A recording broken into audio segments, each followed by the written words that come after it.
Hi friends, இது கவிஞர் மாணிக்கம் கவிநலவு channel.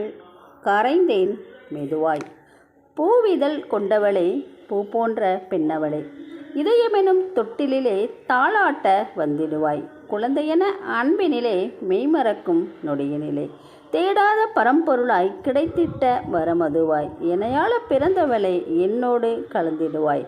கண்ணின் இமையெனவே காத்திடுவேன் வருவாயா. காலமெனும் படகினிலே சென்றிடலாம் இருவருமே. இன்பமெனும் கற்பூரமாய் கரைந்தேன் மெதுவாயே, சோலையிலே பூத்திட்ட மல்லிகை மலராக மனம் வீச வருவாயா காதலியே. கவி வரிகள் கவிஞர் புல்லாவளி மாணிக்கம். ஒளி வடிவாய் ஆர்ஜே பார்வதி, கரூர். லைக் பண்ணுங்க, பண்ணுங்க, கமெண்ட் பண்ணுங்க மற்றும் சப்ஸ்கிரைப் பண்ணுங்க. நன்றி, வணக்கம். நன்றி, வணக்கம். சூப்பர்.